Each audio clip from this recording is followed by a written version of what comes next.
जय हिंद। स्वागत है आप सभी का H2O फाउंडेशन के यूट्यूब चैनल पर।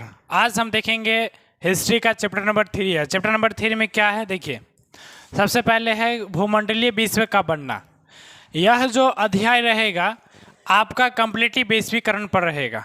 वैश्वीकरण क्या है उसके बारे में हम लोग समझेंगे। देखिए, यह जो अध्याय आपका वैश्वीकरण पर रहेगा, यानी वैश्वीकरण आधारित बेस्ड रहेगा। वैश्वीकरण यानी पूरा विश्व के संदर्भ में बात करेगा, किसे कहाँ पे किस प्रकार का बाजार व्यवस्था हुआ, कैसे लोग पूंजीवादी आर्थिक कर कैसे विकसित इतना हो गया, इस बारे में हम इस सब में बात करेंगे, समझे।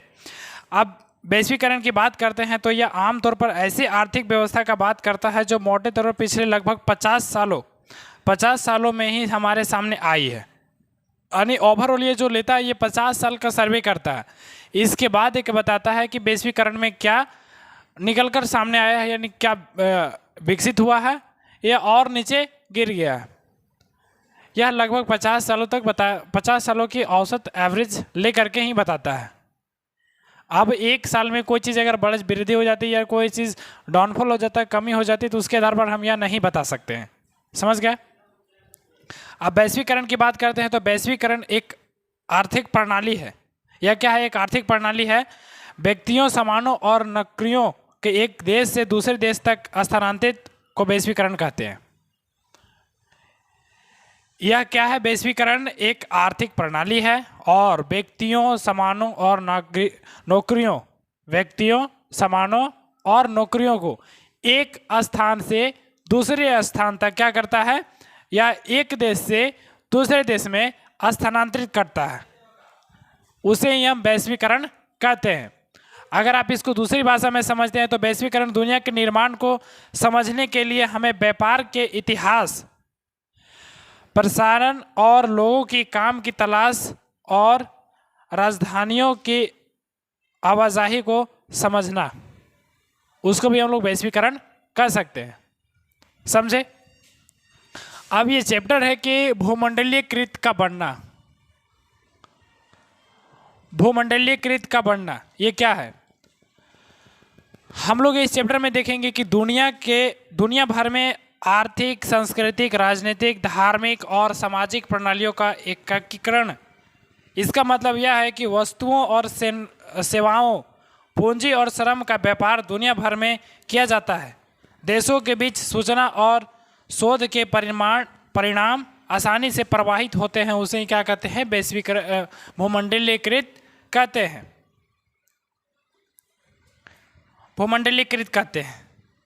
अब हम इसको समझते हैं कि प्राचीन काल में यह किस प्रकार था। प्राचीन काल में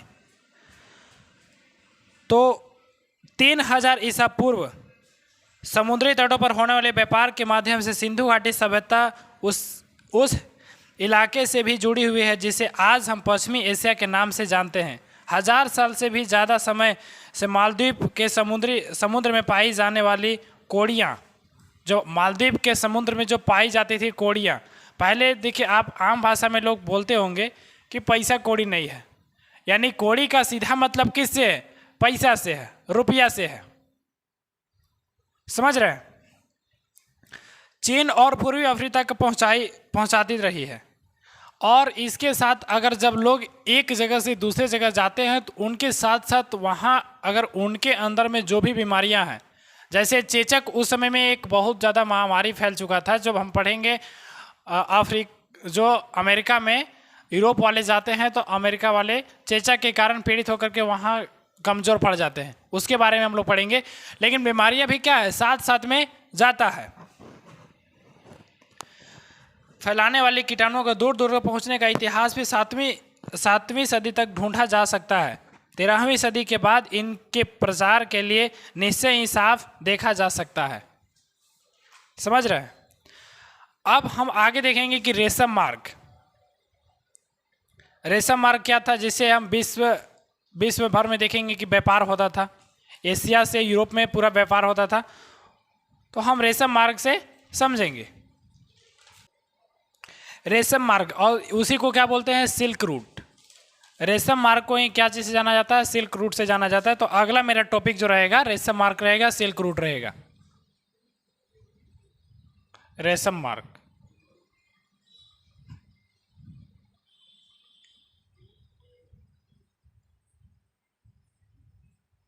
या इसी को कहते हैं सिल्क रूट।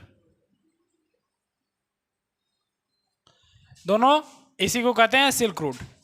समझिए, सिल्क रूट यानी रेशम मार्ग ऐतिहासिक व्यापार मार्ग था जो दूसरी शताब्दी ईसा पूर्व से जो यह एक क्या है, ऐतिहासिक व्यापार मार्ग रहा है।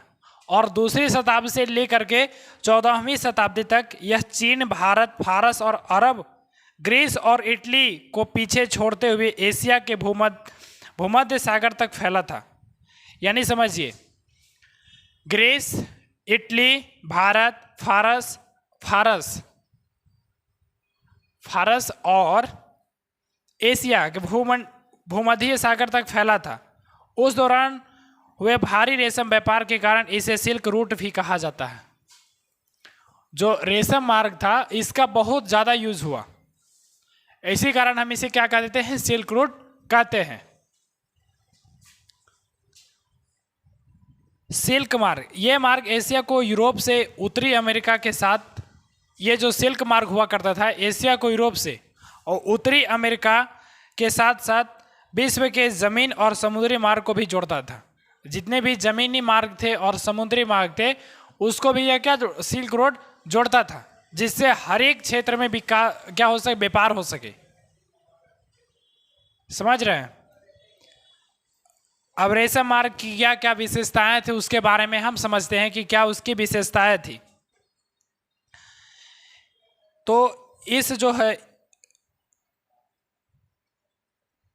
इस सिल्क रूट से होकर चीन के वर्तमान दूसरे देशों जा सकते हैं। यानी चीन जो है ना, चीन अभी जो चीन है उससे बर्तन दूसरे देशों में जा सकते थे। जो चीन से जितने भी बर्तन हुआ करते थे वो दूसरे में वहाँ से रेशम मार्ग से या सिल्क रूट से पहुँचाया जाता था।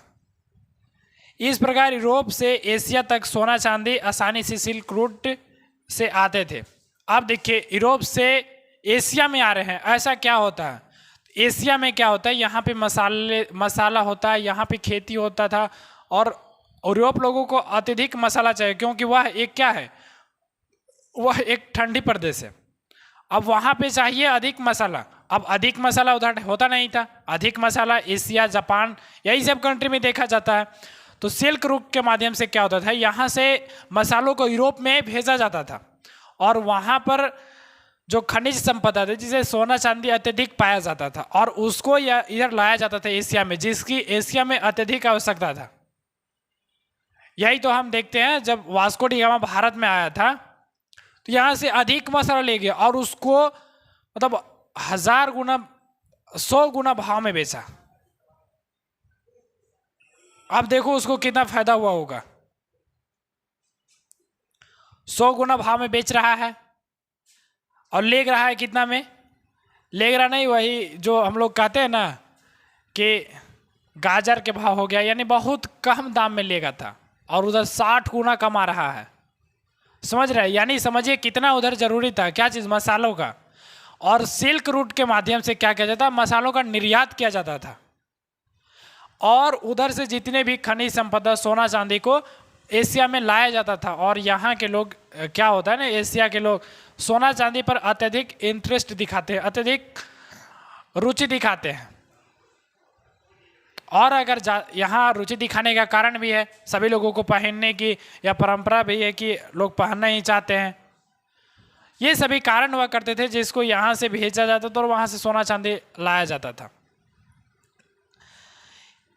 सिल्क रूट के रास्ते ही ईसाई, इस्लाम और बौद्ध धर्म की दुनिया में विभिन्न भागों में पहुँचाए जाते थे। देखो, जैसे क्या होता है कि भारत में सबसे पहले यहाँ पे बौद्ध धर्म का विस्तार होता है और बौद्ध धर्म, आप गौर कीजिएगा, जिधर जिधर सिल्क रोड गया था, सिल्क रूट जो गया था, सिल्क मार्ग जो गया था, उधर उधर बौद्ध धर्म हो गया, ईसाई धर्म हो गया, इवन मुस्लिम धर्म हो गया, उसका भी विस्तार किया गया। जिसका कारण क्या था कि लोग एक जगह से दूसरे जगह व्यापारी के लिए जाते थे, ज्ञान प्राप्त करने के लिए जाते थे, अपने धर्म का प्रचार प्रसार करने के लिए भी जाते थे। ये सभी कई कारण हो जाते हैं धर्म को फैलाने का, समझे।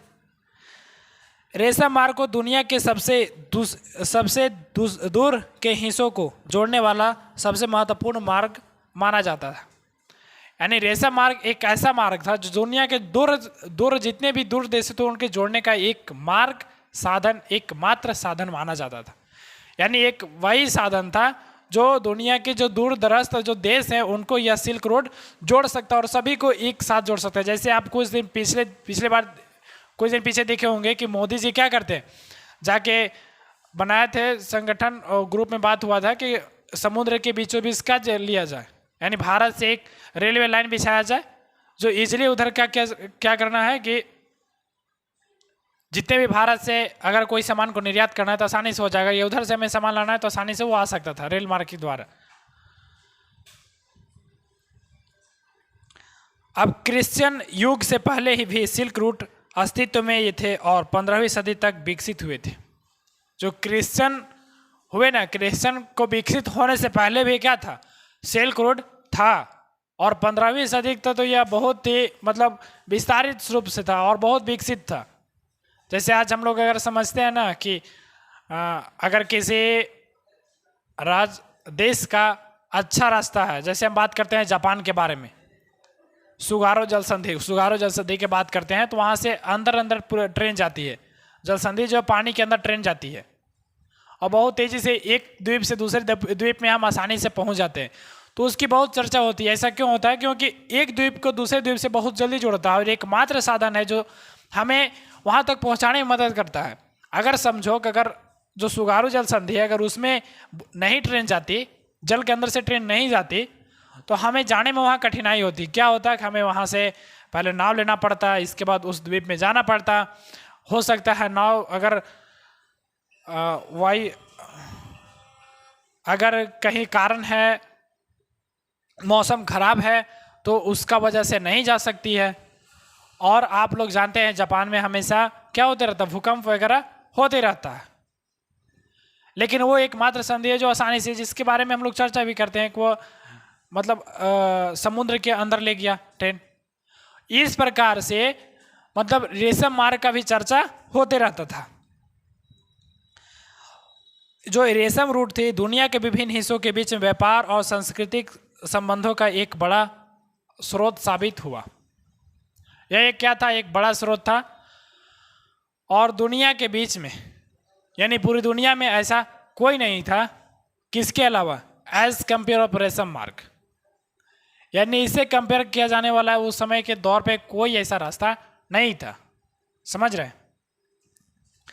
अब भोजन की यात्रा हम लोग समझेंगे कि भोजन की यात्रा और सफ़ेद खेती की और आलू की खेती कैसी होती है। सफ़ेदी रेशम मार्ग हम लोग समझे। अब हम लोग देखेंगे कि भोजन की यात्रा।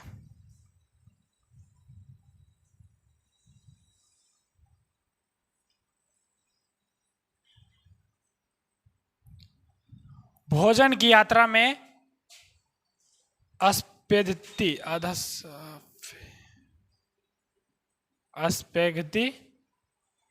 और आलू की खेती।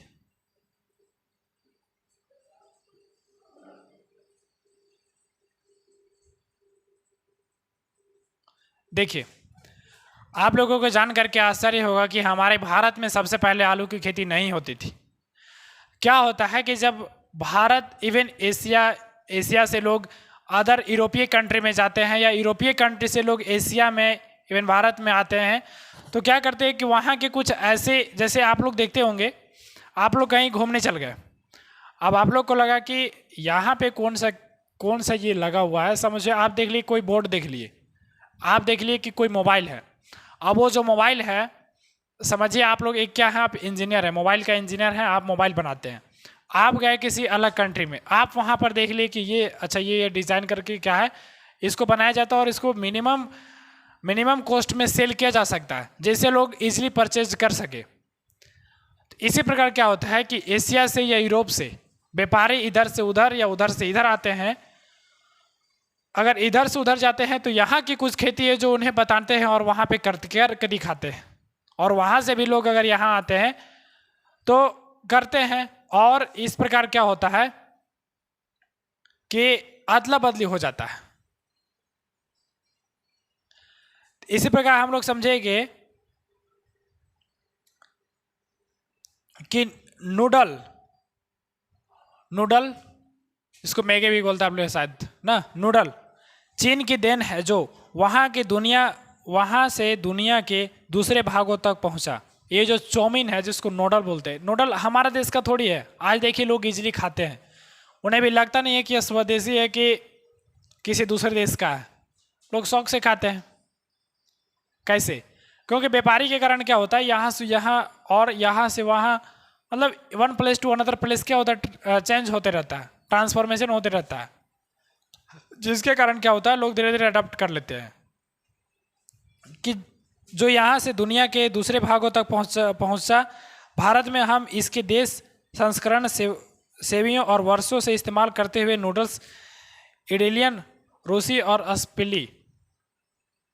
क्या होगा, कोई दिक्कत है तो रोक दिए क्या? अच्छा, तो फिर काटना पड़ जाएगा ना यहाँ पर, नहीं बात। अच्छा देखिए, जैसे क्या होता है, नूडल जो होता है, नूडल्स जिसको चाउमीन आप लोग बोलते हैं, जो पतला पतला नहीं होता है, जैसे लोग आप देहात में अगर ले करके जाते हैं तो लोग खाएंगे भी नहीं। अरे हमें दादी जो है नहीं खाएगी, बोल देगी क्या क्या ये सब लाए, नहीं खाती है दादी ये सब। तो पहले क्या होता है, पहले लोग यहाँ पे उस प्रकार की खेती नहीं होती थी, और ये हमारे भारत का भी है नहीं, ये चीन का है। और ये सभी जो रेशम मार्ग से क्या होता है, एक जगह से दूसरी जगह पर आता गया, और यहाँ पे लोग धीरे धीरे उससे हैबिचुअल हो गए। आज के कई आम खाद्यान्न पदार्थ जैसे आलू, मिर्च, टमाटर, मक्का, सोयाबीन हो गया, मूंगफली और शकरकंद यूरोप में अब तक आए जब क्रिस्टोफर कोलंबस ने गलती से अमेरिका महाद्वीपों की खोज निकाली। अब देखिए, ये क्वेश्चन आपसे 1 नंबर में पूछ सकता है, समझिए छप गया कि अमेरिका की खोज किसने किया था। अमेरिका की खोज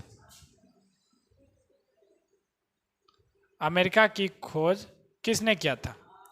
समझ जाइए, छप गया क्वेश्चन, समझ जाइए, छप गया क्वेश्चन। क्रिस्टोफर क्या है, कोलंबस। आप लोग डायरेक्ट याद रखेंगे कोलंबस क्या था, कोलंबस है ना, उसका पूरा नाम क्या था, क्रिस्टोफर कोलंबस।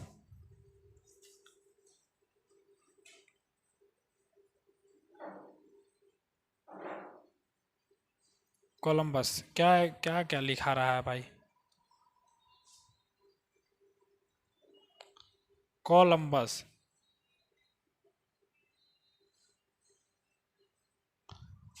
Christopher Columbus. और यह जो है ना, इन लोग का आप जानेंगे, गया तो बोल दिया कि भारत है। इसी प्रकार वेस्ट इंडीज वेस्ट इंडीज जो है ना, गया खोजने से बोल दिया कि भारत, यही भारत है। लेकिन उन लोग को क्या पता है, और बोलता है सोच रहा अपने सबको कि हम दुनिया का खोज किए। ये नहीं बोलता है कि वेजेंटाइन साम्राज्य, सॉरी ये क्या बोलते हैं इसको, बेजेंट, जो क्या करता है, तुर्की पे शासन करता था, वेजेंटाइन साम्राज्य तुर्की पे शासन करता। पिछले वीडियो बताए थे, देखिए यहाँ पे कि इन लोग क्या किया, अमेरिका की खोज किसने किया था, कोलंबस ने किया था। अमेरिका का खोज कोलंबस ने किया। और कई प्रकार के, जैसे यहाँ पे क्या होता है, आज के कई आम खाद्य पदार्थ जैसे आलू, मिर्च, टमाटर, मक्का, सोयाबीन, मूंगफली और शकरकंद यूरोप में मतलब तब तक आए जब तब आए, यानी देखिए ये जो यूरोप में उस समय तक नहीं आए थे। आलू हो गया, शकरकंद हो गया, मूंगफली हो गया, सोयाबीन हो गया, यूरोप में उस समय नहीं आया था। जब यह कोलंबस जो है, कोलंबस जाके अमेरिका का खोज करता है, तब अमेरिका में जो खेती होता है उसको कहाँ पर लाया जाता है, यूरोप में लाया जाता है, यूरोप पे लाया जाता है उसको। यानी अमेरिका में ये सब सॉरी यूरोप में ये सब नहीं था। जब कोलंबस अमेरिका का खोज करता है तब वहाँ से ये सब जो खेती होती है उसको कहाँ पर लाता है, यूरोप में लाता है, और इसको यूरोप के बाज़ारों में ला करके बेचता है, और लोग खा करके बोलते हैं कि हमने खोज किया। ससुरा सब डर से भागा था, समझे।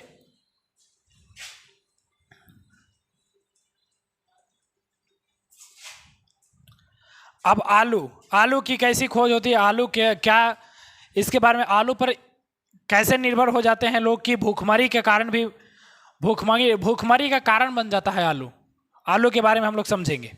जैसे आलू अमेरिका से लाभ खोजा गया था ना, आलू के बारे में समझिए। आलू के आने से यूरोप के लोगों की जिंदगी में मतलब भारी बदलाव आए। जब आलू आया तो कहाँ से, अमेरिका से। जब अमेरिका से आलू आया तो यूरोप के लोग हैं उनके जीवन में भारी बदलाव आया। पहले के लोग क्या थे, अत्यधिक जनसंख्या के कारण गरीबी थी, लोग खाना अच्छा से नहीं खाते थे। जब आलू आया तो इसलिए लोग अच्छा से खाना खाने लगे। यूरोप के लोगों की स्थिति में स्थिति में आ गए, पर पाए कि बेहतर खाना खाने सके और अधिक दिन तक जी जा सके। लोग क्या होता था, भूख के कारण मर जाते थे। जब आलू आया तो लोग बेहतर खाना खाने लगे और जब खाना खाएंगे तो ऑब्वियसली अधिक दिन तक जिएंगे। अब आयरलैंड के किसान आलू पर इतने निर्भर हो चुके थे, हम आयरलैंड की बात कर रहे हैं कि एक समय में भूखमरी आ गई थी। देखिए, आयरलैंड के किसान आलू पर इतने निर्भर हो चुके थे कि 1840 के दशक के मध्य में किसी बीमारी से आलू की फसल तबाह हो गई तो कई लाख लोग भूख से मर गए।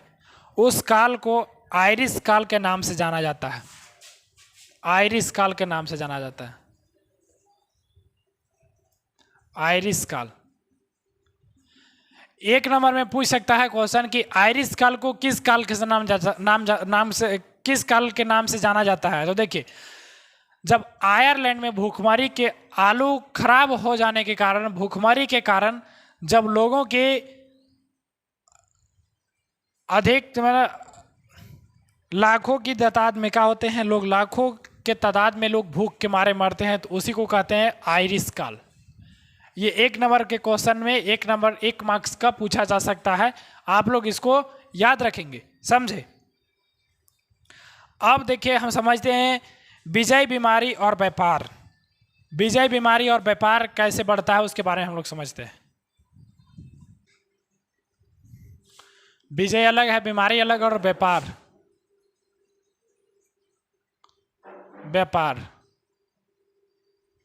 ठीक है, समझिए। अमेरिका की खोज था बहुमूल्य धातुएं लाना। अमेरिका में क्या था, बहुमूल्य धातुएं था। अमेरिका का खोज किसने किया था, कोलंबस ने किया था, अभी बताएं। जब अमेरिका का खोज होता है, अमेरिका में बहुत सारे ऐसी बहुमूल्य धातु थे, जैसे सोना, चांदी, हीरा, कोयला, कई तरह के बहुमूल्य खाद्य पदार्थ थे। खाद्य पदार्थ नहीं, धातुएं बोल सकते हैं। खाद्य पदार्थ जिसको हम लोग खाते हैं उसे खाद्य पदार्थ करते हैं, समझे।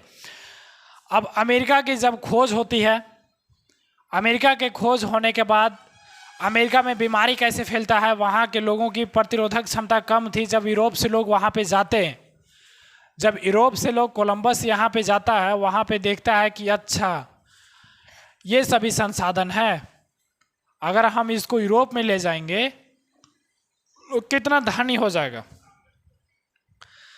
जब कोलंबस अमेरिका गया तो वहाँ पे संसाधन को देखा, अच्छा ये बात है, इसलिए लोग यहाँ के खुश हैं। और ससुरन ये सब अंग्रेज लोग का जो है कारण है कि खुश कभी देखना नहीं चाहता है। ऐसा ही हमारे सोने, जैसे भारत सोने की चिड़िया कहे जाने वाली भारत से लूट करके ले गया, और लूट करके लेने के ही रेल का जाल बिछाया जाता है। इसलिए पहली बार भारत में मुंबई से ठाणे के बीच रेल चलाया गया था। मुंबई से ठाणे के बीच, ठाणे से मुंबई लाया जाता, मुंबई से यहाँ पे जहाज लोड करके यूरोप में भेज दिया जाता था, समझे। अब देखिए, जब अमेरिका की खोज होती है, अमेरिका की खोज के बाद क्या होता है, वहाँ पे बीमारी फैलता है, यूरोप का विजय होता है, और फलस्वरूप व्यापार में वृद्धि होती है। कहाँ पर, यूरोप वालों के व्यापार में वृद्धि होती है। आप लोग एनसीईआरटी बुक निकाल करके बैठिए, आराम से पढ़ते रहिए उसको भी, समझ गया ना।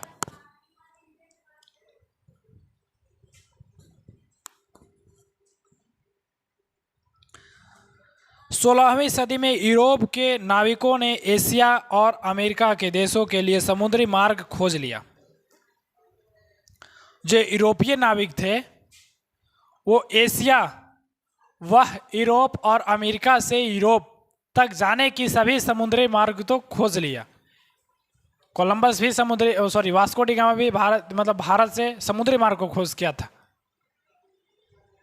और क्या करता है कि यहाँ से यानी मार्ग खोजने न सिर्फ व्यापार को फैलाने में मदद की बल्कि विश्व के अन्य भागों में यूरोप की फतह की नींव भी रखी। जब मार्ग कोई खोजेगा, जो होशियार आदमी रहेगा वही तो मार्ग खोजेगा। आप लोग देखिए, जब देहात में देखेंगे एक कोई इंटेलेक्चुअल जो व्यक्ति रहेगा ना, वो आपस में लड़ाई नहीं करेगा। जब दो व्यक्ति के बीच आपस में लड़ाई हो रहा है ना, तो इंटेलेक्चुअल व्यक्ति क्या होगा, सामने से निकल जाएगा और उस पे शोषण करेगा एक समय में। ये समझ लो तो बेहतर रहेगा, समझे। फतह की नींव रखी। अमेरिका के पास खनिजों का अकूर भंडार था। अभी बता रहे थे ना, अमेरिका के पास खनिजों का बहुत सारा भंडार था और इस महाद्वीप में अनाज की प्रचुर मात्रा में था। अमेरिका के अनाज और खनिजों से दुनिया के अन्य भागों के लोगों का जीवन पूरी तरह बदल दिया। जब अमेरिका से जो महंगी धातुएं थी, बहुमूल्य धातुएं थी, अगर उसको यूरोप में लेकर गया ना, तो वहाँ के लोगों का जीवन ही बदल दिया। नहीं बोलते हैं वैसे कि वक्त बदल दिया, जज्बात बदल दिया, उस हिसाब से हो गया। अब अगर किसी का जीवन बदलता है तो लोग किधर बाइस्ट होगा, जिधर बदलने को परस्पर किया जा सके। जैसे अमेरिका में, अमेरिका के यूरोप के ही लोग अमेरिका में है ना, ऐसे ही काले गोरे की भावना पैदा होती है वहाँ पे। क्या होती है कि कुछ लोग अमेरिका के जो पहले वहाँ पर रह रहे थे, वो लोग, कुछ लोग काले भी हो जाते हैं, कुछ लोग गोरे हो जाते हैं। और यूरोप वाले क्या कहते हैं, तुम हमसे हम तुमसे श्रेष्ठ है। दूसरा वो सब पता नहीं होगा, छिलल मुर्गा जैसा दिखता है और बोलता है श्रेष्ठ है। हम लोग को देखो, हम लोग कितना काले अच्छा दिखते हैं, है ना। अब समझे, काले पर नजर भी नहीं लगता है। एक सोच रहा होगा जो वीडियो देख रहा है, बोल रहा है काले पर तो नजर भी नहीं लगता है, क्या ऐसा कारण है। तो वही कारण है कि हम लोग को भगवान ने बनाया है, समझे। अब देखिए, विजेताओं द्वारा चेचक के कीटाणुओं का प्रयोग विजय के लिए। अब हम लोग समझेंगे विजय के लिए। जो विजय होता है ना, एक बार संपूर्ण हम आपको बताएं इसके बारे में, इसके बाद पूरा लाइन बाय लाइन हर एक टॉपिक को बता दे रहे हैं, ठीक है, जिससे आप लोगों को समझने में आसानी होगी। या जो हम बोल रहे हैं ना, आप उसको नोट्स पे बना करके लिख सकते हैं। और नोट्स कैसे बनाएंगे, ऐसे आप लोग को हम नोट्स अपलोड करवा देंगे। कुछ ही दिनों के बाद आप लोग के बहुत सारी अच्छी अच्छी व्यवस्थाएं यहाँ पे हो जाएगी, समझे। अब विजय के लिए,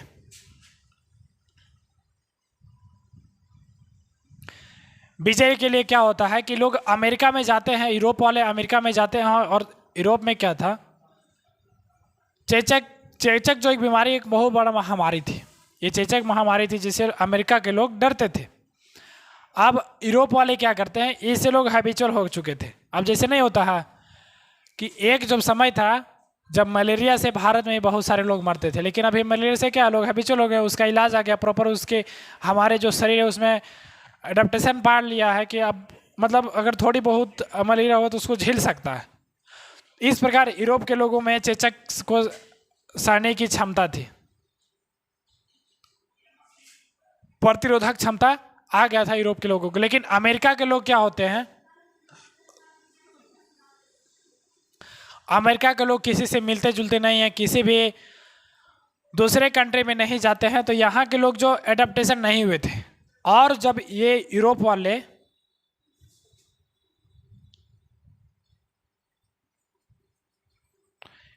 जब यहाँ जाते हैं ना, तो कीटाणुओं को लेकर के जाते हैं, चेचक की बीमारी को लेकर के जाते हैं, ठीक है। हम लोग उसके बारे में, ये पूरा विश्लेषण रहा, उसके बारे में समझिए पॉइंट बाय पॉइंट। 16वीं सदी के मध्य तक पुर्तगाल और स्पेन द्वारा अमेरिकी औपनिवेशकों की अहम शुरुआत हो चुकी थी। कहाँ पर? स्पेन और स्पेन, पुर्तगाल। पुर्तगाल का ही था वास्को डी गामा, ठीक है। पुर्तगाल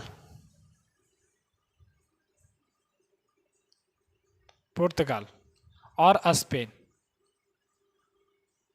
पुर्तगाल और स्पेन के लोग जो थे, इनकी कोलंबस भी पुर्तगाल का था। जो पुर्तगाल और स्पेन के जो लोग हैं, अमेरिका में कदम रख देते हैं। अमेरिका में यह अहम शुरुआत हो चुकी थी, लेकिन यूरोपियन की यह जीत किसी हथियार के कारण नहीं, बल्कि एक बीमारी के कारण संभव हो पाई।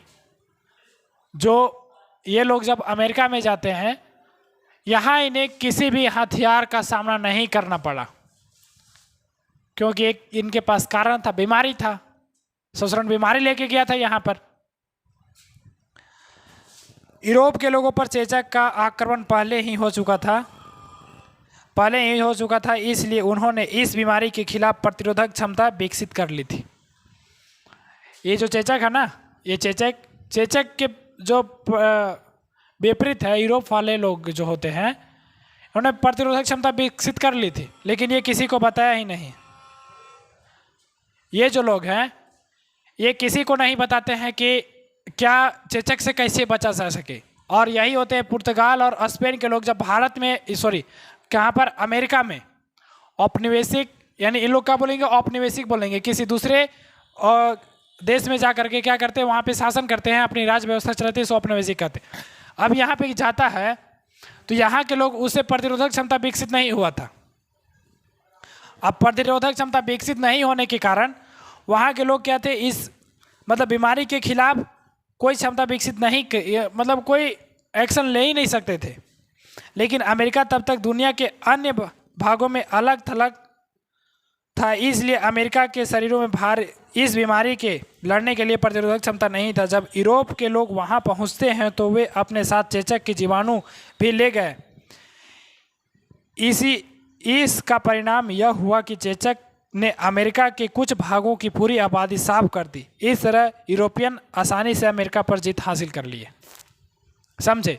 जब चेचक की बीमारी ये लोग यहाँ से लेकर के गए, इनको प्रतिरोधक क्षमता इनके पास नहीं था, विकसित नहीं की थी, क्योंकि ये अलग थे, ये किसी भी देश से नहीं सटे हुए थे, ये अलग थे, किसी भी लोगों से ये नहीं मिलते थे, इनके अंदर आइडिया ही नहीं था कि चेचक क्या है। और चेचक से लोग क्या होते हैं, आधी आबादी साफ हो जाता है। कहाँ का? अमेरिका का। और जिससे ये लोग तो है, स्पेन और पुर्तगाल के जो लोग थे, इन्होंने आसानी से इस पर कब्जा कर लिया, इन्हें किसी भी हथियार की कोई आवश्यकता नहीं पड़ी। अब यूरोप में समस्याएं क्या होती है उसके बारे में हम लोग समझते हैं। अब यूरोप की समस्या क्या थी, ये विजय, बीमारी और व्यापार के बारे में आप लोग समझ गए। पूरा हम विश्लेषण यहाँ पे डायग्राम के द्वारा करने की कोशिश किए हैं। और आप लोग क्या करेंगे, साथ में एनसीईआरटी का बुक साथ में पढ़ते चलेंगे, इसलिए आप लोग को बेहतर समझ में आएगा। ठीक है, इसलिए हम पढ़ने के लिए बोल रहे हैं, क्योंकि हमारे यहाँ पर क्या है ना, पीपीटी शो नहीं कर रहा है, तो कुछ जो मुख्य बातें हैं वो छूट जा सकती है। समझे? ये नहीं कर रहे हैं कि नहीं छूटेगी, कुछ मुख्य बातें हैं वो छूट जा सकती है। इसलिए फिलहाल आप लोग 10th क्लास की बुक एनसीईआरटी निकाल के बैठ जाएंगे और टेबल कुर्सी आराम से लगा करके और वीडियो को देखेंगे। समझे? क्या होता है कि इस टॉपिक को भी हम लोग डायग्राम के द्वारा समझने की कोशिश किए। अब हम लोग समझते हैं कि यूरोप की विजय कैसी होती है, समस्याएं, उसके बारे में हम लोग देखते हैं। अब यूरोप में जो समस्याएं होती है उनके बारे में हम लोग समझते हैं, समझने का प्रयास करते हैं। समझे? अब 19वीं सदी तक यूरोप में कई समस्याएं थी। 19वीं सदी तक, 19वीं जो सेंचुरी, 19th सेंचुरी, 19वीं सदी तक यूरोप में कई समस्याएं थी। जैसे गरीबी भी एक कारण था, गरीबी भी एक कारण था, और गरीबी, बीमारी और आर्थिक टकराव। गरीबी, आर्थिक टकराव।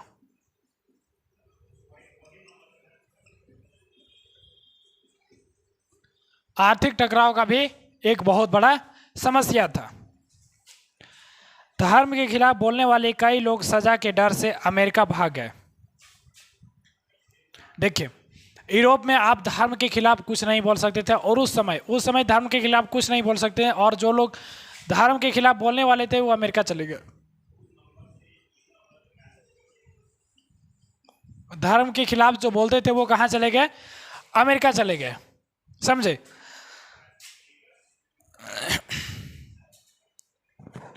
उन्होंने अमेरिका में मिलने वाले अवसरों का भरपूर इस्तेमाल किया और उससे उनकी काफ़ी तरक्की हुई। जब अमेरिका में गए, अमेरिका में इन्हें जाने का जब अवसर मिला, अमेरिका में वहाँ मतलब महंगी महंगी धातुएं थे, सोना चांदी हीरा उससे संपन्न था। अब वहाँ जो लोग गए थे उनको तरक्की करने का एक मौका मिला।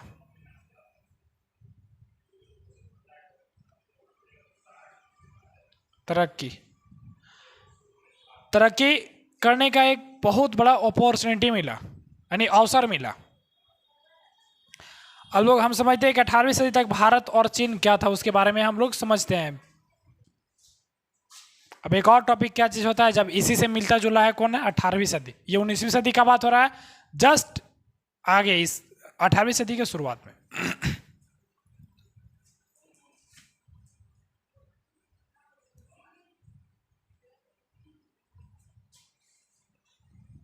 18वीं सदी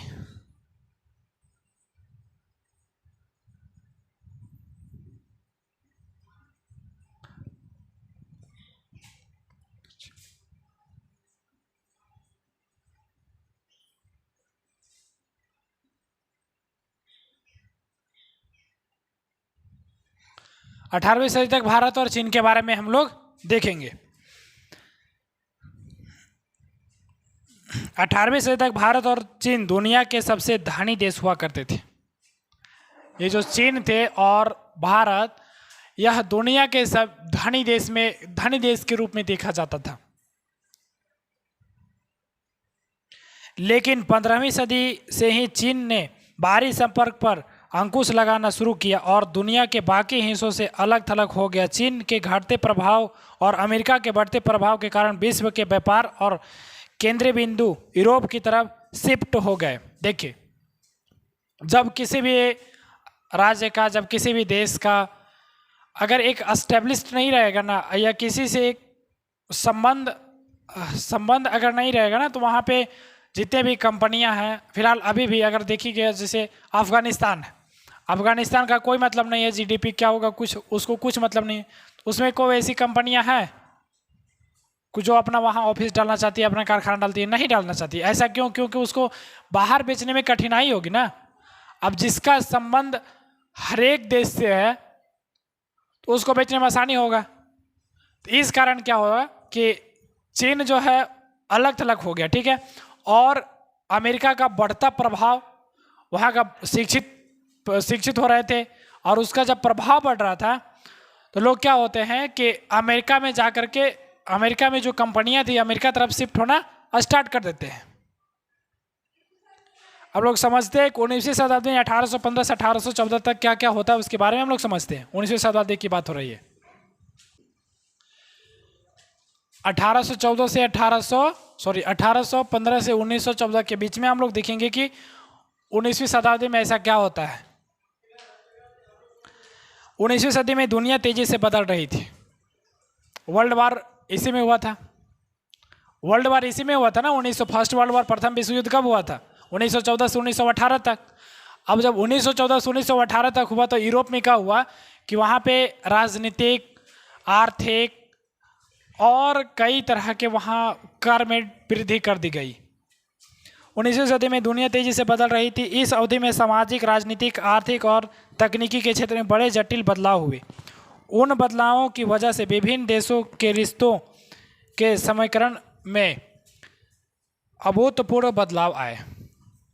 जैसे देखिए, राजनीतिक में बदलाव आया, आर्थिक में बदलाव आया, तो उसमें क्या होता है कि वहाँ के जो कारण थे, जो संस्थाएं थे, उनका यूज़ करना उन लोगों ने स्टार्ट कर दिया। जैसे कैसे डेवलप किया जाए। अगर जब वहाँ फर्स्ट वर्ल्ड वॉर चल रहा था, इसमें ऑब्वियसली ऐसे मशीन गन, ऐसे परमाणु का, ऐसे बम का जो निर्माण हुआ होगा जो कोई ज़्यादा क्षेत्र को डिस्ट्रॉय कर सके। तो इस प्रकार से क्या होता है कि एक होड़ लग जाती है विकसित करने में, एक होड़ लग जाती है कि कैसे जल्दी विकास किया जाए, कैसे जल्दी बनाया जाए। तकनीकी क्षेत्र में जटिल बदलाव आया, यानी जो तकनीकी कारण है उसमें बदलाव देखने को मिला कि पहले क्या होता है कि तलवार और भाला से युद्ध लड़ते थे। क्या वर्ल्ड वॉर में तलवार और भाला से युद्ध लड़ेंगे? नहीं लड़ेंगे। अब अर्थशास्त्री मानते हैं कि आर्थिक आदान प्रदान 3 प्रकार से होते हैं। जो आर्थिक आदान प्रदान है, अब लोग हम समझेंगे कि इसी में क्या है आर्थिक आदान प्रदान, वो 3 प्रकार से होता है आर्थिक आदान प्रदान।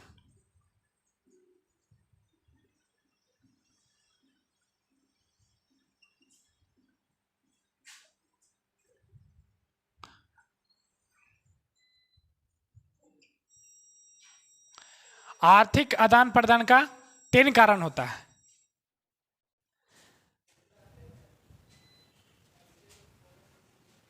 जिसमें पहला कारण है कि पहला प्रवाह पहला क्या है? पहला प्रवाह पहला प्रवाह है। दूसरा है श्रम का प्रवाह, यानी पहला क्या चीज? पहला प्रवाह श्रम का प्रवाह।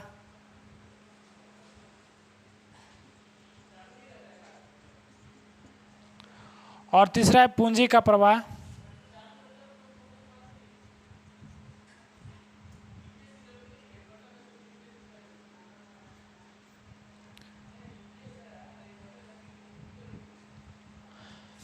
क्या हम लोग देखिए आर्थिक आदान प्रदान के 3 प्रकार होता है, ये अर्थशास्त्रियों का मानना है। प्रवाह हो गया, श्रम का प्रवाह, पूंजी का प्रवाह।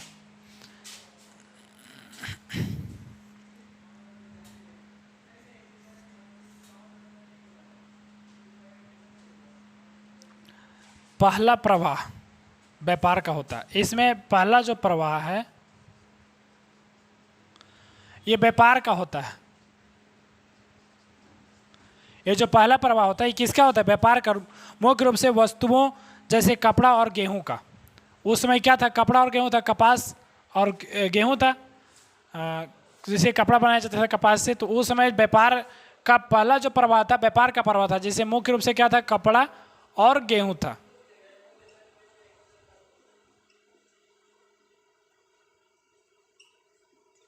कपड़ा और गेहूं। अब हम समझते हैं श्रम का प्रवाह। काम या रोजगार की तलाश में लोगों का यहां से वहां, जैसे लोग देखिए काम की तलाश में क्या करते हैं लोग?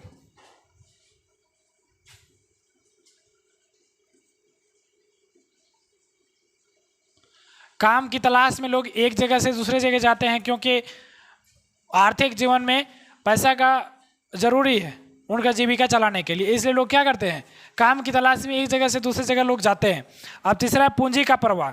अल्प या दीर्घ अवधि के लिए दूर दराज इलाकों में पूंजी का प्रवाह किया जाता है। अल्प यानी कम समय या अधिक समय के लिए।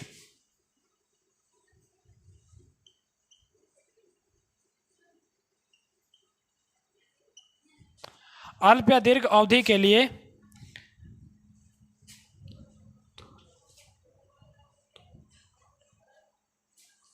आप अल्प या दीर्घ अवधि के लिए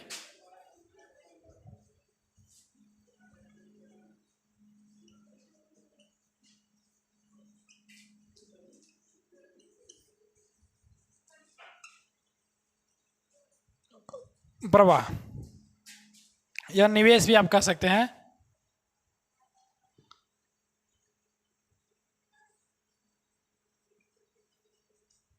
निवेश। तो ये सभी अर्थशास्त्रियों के यानी आर्थिक आदान प्रदान के 3 कारण होता है, यानी 3 प्रकार होता है। ये अर्थशास्त्रियों का मानना है। जो पहला है प्रवाह, पहला प्रवाह क्या जिसका है? व्यापार का।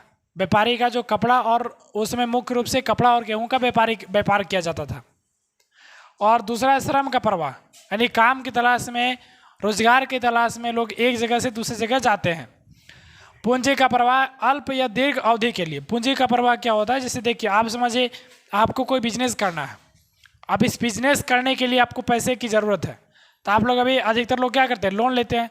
पहले लोग लोन की सुविधा नहीं थी तो किसी से कर्ज में मांगते थे लोग, समझे। तो क्या होता था कि अल्प या दीर्घ अवधि के लिए दूरदराज इलाकों में निवेश करना, पैसा वहाँ निवेश करना, समझे। अब विश्व अर्थव्यवस्था का उदय कैसे होता है उसके बारे में हम लोग समझिए। ये तीन कारण है, क्या चीज़ का, आर्थिक आदान प्रदान का, ये तीन प्रकार होता है, समझिए। अब विश्व अर्थव्यवस्था का उदय कैसे हुआ, इन तीनों कारणों को समझने के लिए ब्रिटेन की अर्थव्यवस्था पर नजर डालें। आप लोग देखिए बुक में होगा कि ब्रिटेन की अर्थव्यवस्था पर आप अगर ये तीन कारणों को समझते हैं ना, तो आप ब्रिटेन की अर्थव्यवस्था पर, उसमें के अर्थव्यवस्था पर उसको नजर डाल सकते हैं। तब समझिए कि वो कैसे वृद्धि किया, कैसे आज लोग इतना वृद्धि कर रहे हैं। 18वीं सदी के आखिरी दशक में ब्रिटेन में कर्ण लॉ था, कर्ण लॉ का था, समझिए उसके बारे में। देखिए 18वीं सदी के अंतिम समय तक ब्रिटेन में कर्ण लॉ था, कर्ण लॉ। अब कर्ण लॉ का हुआ करता था, देखिए वहां के जो जिनके पास अधिक जमीन होता है, ब्रिटेन में क्या होता है, वहाँ के जो जमींदार होते हैं जिनके पास अधिक जमीन था, तो वहाँ के जब सरकार को दबा करके, यानी अपना अधिकार उसमें जमा करके बोलते हैं कि आप नहीं, आप ये कर लॉ लगाइए कि जिसमें बाहर की कोई भी वस्तुएं यहाँ पे आयात नहीं होगी। और जब आयात नहीं होगी तो वहाँ के जो किसान हैं जो खेती किए हैं वो ऑब्वियसली महंगे दामों में जाएगा, महंगे दामों में जाएगा।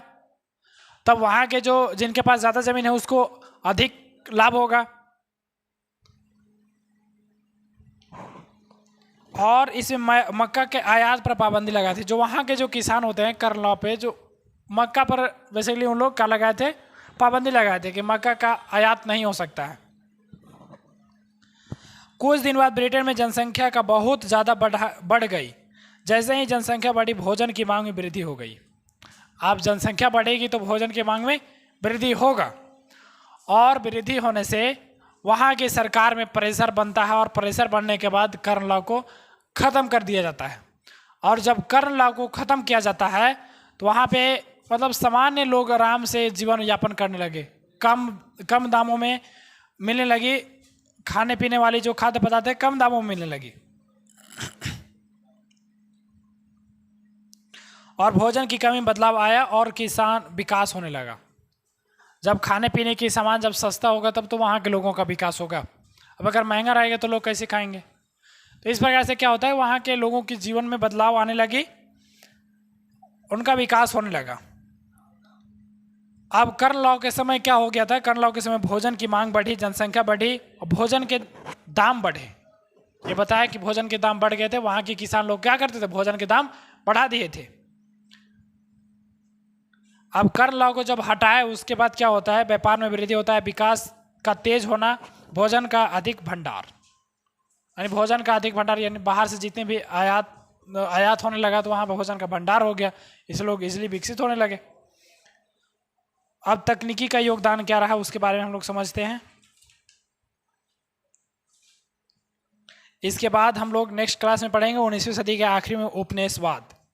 उपनिवेशवाद 19वीं सदी के आखिरी में कैसे कैसे उपनिवेश जमाता है उसके बारे में हम लोग समझते हैं। पहले देखिए तकनीकी का योगदान क्या क्या था। आयात में तकनीकी का भी एक क्या रहता है, अहम भूमिका रहता है, समझिए उसको। इस दौरान विश्व की अर्थव्यवस्था के भूमंडलीकरण में टेक्नोलॉजी की एक अहम भूमिका निभाई। इस युग के कुछ मुख्य तकनीकी खोज हैं रेलवे, स्टीमशिप और टेलीग्राफ। स्टीमशिप क्या था, जब देखिए जब कई कंट्री से यूरोप में मांस को भेजा जाता था तो कई दिन लग जाते थे, और कई दिन जाने में खराब हो जाता था। खराब हो जाता था तो स्टीमशिप से क्या करते, वो अच्छा रहेगा, यानी खराब नहीं होगा। स्टीमशिप से उसे मतलब सही रख सकता है, खराब नहीं होता था। और क्या होता है, रेलवे का जाल बिछाया जाता है, रेलवे से का एक जगह से दूसरी जगह सामान को यूरोप में भेजा जाता है। इससे वहाँ के जनसंख्या मतलब अधिक क्या होते हैं, विकसित हो जाते हैं। और टेलीग्राफ, रेलवे के बंदरगाहों और आंतरिक भूभागों को आपस में जोड़ दिया गया। स्टीमशिप के कारण माल को भारी यात्रा में अतराली का पार किया ज़्यादा आसान हो जाता। टेलीग्राफ की मदद से संचार व्यवस्था में तेजी आ गई और आर्थिक लेन देन बेहतर रूप से होने लगा। तो ये टेलीग्राफ की मदद से क्या होता है, संचार व्यवस्था में तेजी आई और इससे आर्थिक लेन देन में बेहतर रूप से होने लगा। यानी आर्थिक अगर कुछ लेन देन करना है तो आसान हो गया टेलीग्राफ आने से। टेलीग्राफ आने से क्या होगा, ये सभी जो विनिमय की काम हुआ करता था, एक सामान को खरीदना, उसे पैसा देना, ये कई तरह के तमाम चीज़ों को एक जगह से दूसरी जगह भेजना में, आप यहाँ हैं तो किसी दूसरे को, अभी क्या अभी इस समय आप यहाँ हैं, आप दिल्ली के बैठे किसी लोग को आप वहाँ से इजीली मंगवा सकते हैं। इस प्रकार से जब आया तो विकास हुआ। ठीक है, तो हम समझते हैं। अब आगे नेक्स्ट क्लास में देखेंगे कि 19वीं सदी के आखिरी में उपनिवेशवाद क्या होता है, उसके बारे में हम लोग समझते हैं। कैसे कैसे दक्षिण अफ्रीका को क्या किया जाता है, उसको तोड़ा जाता है, उसमें कैसे उसको नष्ट किया जाता है, और कैसे दूसरे जो कंट्री यूरोपीय कंट्री उसमें कैसे शोषण करते हैं, उसके बारे में हम लोग नेक्स्ट क्लास में पढ़ेंगे। तो आप आसान बोर्ड एग्जाम की तैयारी करते रहिए, और जितने भी क्लासेज है उसको आप रेगुलर शेड्यूल से बना करके देखते रहिए, आसानी से सब समझ में आएगा। ठीक है, धीरे धीरे समझ में सब आने लगेगी। तो ठीक है, मिलते हैं नेक्स्ट क्लास में, तब तक के लिए बाय, जय हिंद।